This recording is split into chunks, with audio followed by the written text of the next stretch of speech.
అందరికీ స్వాగతం. Manual to self. మనం గత 3 వీడియోల్లో వర్చువల్ ఇల్యూజన్స్ పర్సెప్షన్ అనే మోడల్స్ తీసుకొని ఆ సూత్రాలని మైండ్ మోడిఫికేషన్స్ ఎలా అవుతుంది అనేది తెలుసుకోవడానికి ప్రయత్నం చేసాం. సో కంక్లూజన్ ఏమిటి అంటే నీ వాసనాస్ బేస్ చేసుకొని నువ్వు చూస్తున్నా, వింటున్నా, చేస్తున్నా ఏదైనా లోపల గ్రహిస్తున్న విషయాన్ని విడగొడతావు ఫస్ట్. దేని కింద? ఆబ్జెక్ట్ కింద అండ్ బ్యాక్గ్రౌండ్ కింద. దీంట్లో object is of your interest. So నీ లైక్స్ అండ్ డిస్లైక్స్ డిసైడ్ చేస్తాయి ఆబ్జెక్ట్ ని. బ్యాక్గ్రౌండ్ డిసైడ్ చేసేది ఎవరు? ఈ ఆబ్జెక్ట్ బ్యాక్గ్రౌండ్ సెపరేషన్ డిసైడ్ చేసేది ఎవరు? నీ యొక్క వాసనాస్. నీ బ్యాక్గ్రౌండ్ కి ఒక రూపాన్ని ఇచ్చేది, నీ ఆబ్జెక్ట్ కి ఒక రూపాన్ని ఇచ్చేది ఎవరు? నీ మెమరీలో ఉన్న ఇన్ఫర్మేషన్. నీ మెమరీలో ఇన్ఫర్మేషన్ ఎలా వచ్చింది? అంతకుముందు సెన్స్ ద్వారా లోపలికి వచ్చిన ఇన్ఫర్మేషన్. దాంతో ఆ ఇన్ఫర్మేషన్ తో నువ్వు ఏం ఫామ్ చేసావు? ఒపీనియన్స్ ఫామ్ చేసావు, ఐడియాస్ ఫామ్ చేసుకున్నావు, ఎగ్జంప్షన్స్ ఫామ్ చేసుకున్నావు, ఎక్స్పెక్టేషన్స్ ఫామ్ చేసుకున్నావు, బిలీఫ్స్ ఫామ్ చేసుకున్నావు. సో ఇవన్నీ రా మెటీరియల్స్ అన్నమాట. ఈ రా మెటీరియల్స్ ఏం చేస్తావు? నువ్వు ఒక టెక్చర్ ని కనెక్ట్ చేస్తావు. ఈ స్ట్రక్చర్ ని స్కీమా అని పిలుస్తూ ఉంటారు సైకాలజిస్టులు.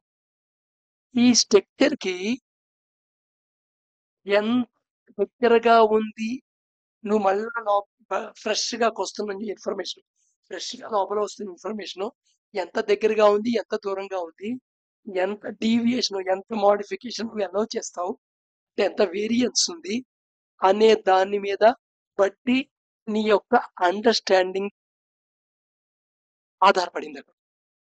అంతేగాని వాస్తవం మీద ఆధారపడింది. ఎందుకంటే దాన్ని ఇంటర్ప్రిటేషన్ అని అనాలి, అండర్స్టాండింగ్ అనకూడదు. అండర్స్టాండింగ్ అంటే ఏంటంటే ఇంకా డెప్త్, కంప్లీట్ పూర్తిగా తెలుసుకోవడం. ఇది నా ఇంటర్ప్రిటేషను, ఇది నా పర్సెప్షను, ఇది నా బ్యాక్గ్రౌండ్, ఇది సెట్ చేశాను, ఇది నా ఒపీనియన్, ఇది వీటన్నిటి వల్ల ఇది నాకు ఇలా అర్థమైంది అనేది మొత్తం చేసుకోవడాన్ని అర్థం చేసుకోవడం అంటే. అర్థం చేసుకోవడం అనేది నువ్వు చేసుకునే పని. ఎదుర్కొన్న వాడిని నేను చేసుకోలేడు, నువ్వు ఎదుర్కొన్న వాడిని అంతకంటే చేసుకోలేవు. సో ఇక్కడ మైండ్ మోడిఫికేషన్ ని ఎలా జరుగుతాయి అనేది ఆ సూత్రాల ఆధారంగా విషయాలు మనం ఎక్స్ప్లెయిన్ చేయడానికి ట్రై చేసాం. నెక్స్ట్ మన రెస్పాన్స్ అనేది అంటే ఒక సిచ్యువేషన్ అయింది, ఆ సిచ్యువేషన్ కి నువ్వు రెస్పాండ్ అయ్యావు, ఎలా రెస్పాండ్ అయ్యావు అనేది జనరల్గా ఏంటంటే మనకి కాజ్ ఎఫెక్ట్ అనే దాని కింద కనబడుతుంది. నిరంతరం ప్రతి క్షణం మార్పు అవుతూ ఉంటుంది. ఈ క్షణం ఉన్నట్టు నెక్స్ట్ క్షణం ఉండదు, ఆ క్షణం ఉన్నట్టు నెక్స్ట్ క్షణం ఉంటుంది. మార్పు చెందుతూ ఉండటం అనేది ఒక సాధారణ క్యారెక్టర్, లైఫ్ యొక్క సాధారణ క్యారెక్టర్, ఈ ప్రపంచం యొక్క సాధారణ క్యారెక్టర్. ఈ క్షణంలో భూమి తన చుట్టూ తిరుగుతూ ఉన్న పొజిషన్ లో ఉందో నెక్స్ట్ క్షణంలో పొజిషన్ లేదు, పొజిషన్ మారింది. ప్రతి క్షణం తిరుగుతోంది కదా, ఆగి తిరగట్లేదు కదా. అలాగే ప్రతి దాంట్లో మారుతుంటుంది. అందుకని ఈ లైఫ్ కూడా ఒక ప్రవాహం కింద చెప్పాలి. ప్రవాహంలో ఒకసారి గుప్పెడి నీళ్ళు తీశాను, మళ్ళీ రెండోసారి గుప్పెడి తీస్తే ఆ నీళ్ళు ఈ నీళ్ళు ఒకటేనా? సముద్రం నుండి చెంచా నీళ్ళు తీసుకున్నాను, మళ్ళీ చెంచా నీళ్ళు సముద్రంలో కలిపాను, ఎక్కడికి కలిపానో అక్కడ చెంచా నీళ్ళు తీసుకున్నాను, ఇంత పోసినవే తీసుకున్నానా గ్యారంటీగా? ఎందుకంటే ప్రవాహం, లైఫ్ అనేది ఒక ప్రవాహం. సో ఈ ప్రవాహాన్ని, లైఫ్ ప్రవాహాన్ని అర్థం చేసుకోవడానికి మైండ్ మోడిఫికేషన్ చాలా ఇంపార్టెంట్. ఈ కంప్లీట్ ప్రాసెస్ అంతా అర్థం చేసుకుంటే అది అర్థం చేసుకోవడం అంటే అప్పుడు ఆటోమేటికల్ గా నువ్వు రియాక్షన్ వల్ల రెస్పాండ్ స్టేట్ లో గడిపోతావు. అంతవరకు ఉండేది నువ్వు రియాక్షన్ స్టేట్ లోనే ఉంటావు. రెస్పాన్స్ లో ఉండొచ్చు కానీ రియాక్షన్ స్టేట్ లో ఉంటావు. సో రైట్, ఇదనమాట target. To know the truth అంటే. నెక్స్ట్ ఇక్కడ ఈ ప్రాసెస్ అంతా జనరల్ మెటీరియల్ రిలేటెడ్, ప్రపంచంలో ఉండే నీ లైఫ్ గురించి మాట్లాడుతున్నా, నీ యొక్క లైఫ్ తో, నీ చుట్టుపక్కల వాళ్ళతో, బయట ఉండే వస్తువులతో నీకు ఇంటరాక్షన్ గురించి, దాంట్లో కూడా ఇదే లా. బట్ ఇక్కడ నీ ఎక్స్పీరియన్స్లో ఫిజికల్గా ఒక వస్తువు ఉంది కాబట్టి ఎగ్జిస్ట్ అయ్యి ఉంది. బట్ అబ్స్ట్రాక్ట్ విషయాల్లో అంటే అవ్యక్త విషయాల్లో, అవ్యక్త విషయం అంటే అవి థింగ్ కాదు, అవి థింగ్ కాదు. ఇంటిమసీ థింగ్ కాదు, కోపం థింగ్ కాదు, ఫియర్ థింగ్ కాదు కదా. వీటికి వేరే పేరు పెడుతుంటాం మనం, ఎమోషనల్ థాట్స్ అని పేరు చేస్తుంటాం. సో ఎమోషనల్ థాట్స్ అయినప్పటికీ అవి కూడా ఆబ్జెక్ట్స్. ఆ ఎమోషనల్ ఆబ్జెక్ట్స్ అనే ఆబ్జెక్ట్స్ కింద చూడగలిగేయడం అనేది నీ యొక్క కేపబిలిటీ, నీ యొక్క సామర్థ్యం. ఆ సామర్థ్యం ఎందువల్ల వచ్చింది? నీకు సెల్ఫ్ కాన్షియస్నెస్ ఉంది కాబట్టి. సెల్ఫ్ కాన్షియస్ ఉంది కాబట్టి నువ్వు you are aware of your thoughts, you are aware of your emotion, you are aware of your mood state. నీ యొక్క స్థితి, ప్రజెంట్ మూడ్ స్థితి నీకు అవేర్లో ఉంది, అలాగే నీ ఎమోషన్స్ నీ అవేర్లో ఉంది. సో ఇదనమాట. బట్ ఫిజికల్ థింగ్స్ కి, అబ్స్ట్రాక్ట్ థింగ్స్ కి ఫాలో అవుతున్న ప్రొసీజర్ ఒకటే. బట్ ఫిజికల్ థింగ్ లో క్లారిటీ కనబడుతుంటుంది, అబ్స్ట్రాక్ట్ థింగ్ లో అవ్యక్త రూపానికి క్లారిటీ కనబడుతుంది. ఇది కేవలం మనం మన ఫిజికల్ గా బాడీ ఇంటరాక్షన్ విత్ వరల్డ్, అలాగే మైండ్ ఇంటరాక్షన్ విత్ వరల్డ్ గురించి మాట్లాడుకున్నాం. అందుకని మైండ్ ఇంటరాక్షన్ విత్ వరల్డ్ మటుకు చాలా ఇల్యూషనరీ. ఫిజికల్ గా అక్కడ రెక్టిఫై చేసుకునే ఛాన్స్ ఉంది, ఎగ్జిస్ట్ అయ్యి ఉంది కాబట్టి వస్తువులు కనబడుతుంది బట్టి. కానీ మెంటల్ గా ఛాన్స్ ఉండదు, ఎందుకంటే మెంటల్ గా నీకు కనబడుతున్న ఆబ్జెక్ట్ నీ ఉద్దేశంలో ఎగ్జిస్ట్ అయ్యి ఉంది. అది ట్రూత్, అది నీ ఎదురుకుండా ఉంది, కనబడుతోంది నీకు. నీ ఒపీనియన్ నీకు కనబడుతోంది, నీ ఎక్స్పెక్టేషన్ నీకు కనబడుతోంది. లేదంటే అంతగా కానీ ఎదుర్కొన్న వాడికి నీ ఎక్స్పెక్టేషన్ కనబడదు. వాడి ఎక్స్పెక్టేషన్ పరంగా వాడు చేస్తాడు, వాడి ఎగ్జిబిషన్ పరంగా వాడు చేస్తాడు. సో ఇక్కడ మనం కాజ్ అండ్ ఎఫెక్ట్ అనే ఉద్దేశంలో అర్థం చేసుకుంటాం. ఈ లైఫ్ ప్రాసెస్ మొత్తాన్ని కంటిన్యూటీ ప్రాసెస్ కదా ఈ లైఫ్ ప్రాసెస్. ఈ లైఫ్ ప్రాసెస్ నువ్వు ఎలా చూస్తావు అంటే cause and effect, cause and effect.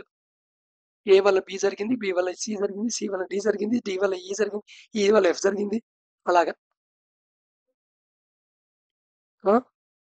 నువ్వు ఏం తీసుకున్నా సరే ఒక పాయింట్ నుండి ఇంకో పాయింట్, దానివల్ల దీని అయింది, దీనివల్ల ఇది అయింది, దీనివల్ల ఇది అయింది, మనం మాట్లాడుకుంటాం. నేను లెక్చర్ ఉద్యోగం చేస్తున్నాను, లెక్చర్ ఉద్యోగం ఎందుకు చేస్తున్నాను కాబట్టి సెలెక్ట్ అయ్యాను కాబట్టి. సెలెక్ట్ ఎందుకు అయ్యాను కాబట్టి ఎందుకు అయ్యానంటే అంతకుముందు పరీక్ష రాశాను కాబట్టి. పరీక్ష రాసినప్పుడు ఎందుకు సెలెక్ట్ అయ్యాను? పరీక్ష రాసిన వాళ్ళు సెలెక్ట్ అయ్యారా? కాదు, నేను సెన్స్ ఆఫ్ పర్సనాలిటీ మాట బాగా చదువుకుంటాను అందరికంటే, అందుకు సెలెక్ట్ అయ్యాను కాబట్టి. చదవాలంటే ఎవడో పుస్తకం రాశాడు కాబట్టి, నన్ను ఎవరో చదివించారు కాబట్టి, నాకు ఎవరో పాఠం చెప్పారు కాబట్టి, నేను ఆ స్కూల్లో అడ్మిషన్ వచ్చింది కాబట్టి, ఆ కాలేజీలో చేరాను కాబట్టి,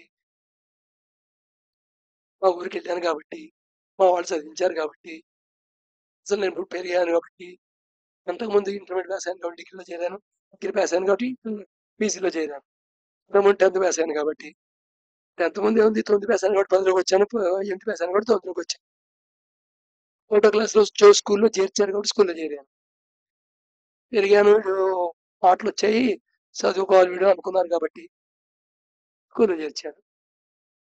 మా పర్సనాలిటీ డెవలప్ అవ్వాలనుకున్నారు కాబట్టి స్కూల్లో చేర్చారు.